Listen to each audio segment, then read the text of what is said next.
Did you know that holding in-person elections is actually illegal in Utah? And that was passed unanimously when COVID was barely on the radar? In 2022, Utah had the chance to pass good common sense election reform measures, HB313, but the Lieutenant Governor and the Association of County Clerks were more interested in maintaining the appearance that all is well and gutted that bill.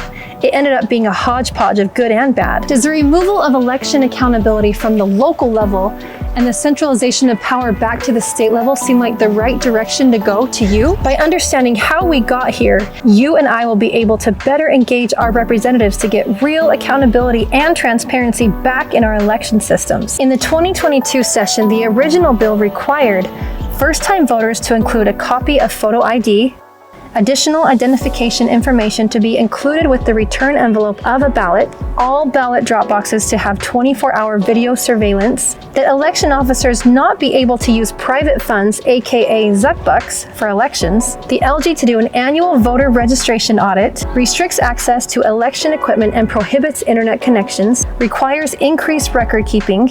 The end result?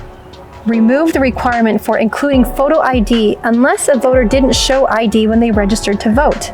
Why would you be able to register to vote without identification? Removes additional information be submitted with the return envelope. Only requires video surveillance on unattended drop boxes. But the legislature almost got rid of the Dropbox video surveillance altogether. It's just your vote. There are security cameras watching stacks of fertilizer in front of the home improvement stores. Our representatives would certainly value your vote as much, right? House Bill 313 gives the Lieutenant Governor's office the power to develop rules about voting certification and chain of custody instead of the legislature, local counties, and local clerks. Local control is gone, replaced with centralization of power. But our state reps have our backs, right? I mean, they tell us that we're the gold standard of elections, but are we? Sadly, the attempt to allow in-person elections via HB 371 was never allowed to pass out of a legislative committee. Most legislators are convinced that everybody wants to vote by mail, as evidenced by the fact that when you receive a ballot in the mail, you don't try to find a way to vote in person. Despite being a mail-in ballot, you can actually vote in person, but they make it difficult for that to occur. In 2021, the Lieutenant Governor's office and the county clerks got together and strategized to address concerns regarding voter fraud. Not by making the process more transparent and open to voter verification, but by centralizing that control via rulemaking authority instead of legislative authority. So do you feel confident about the direction your elections have gone?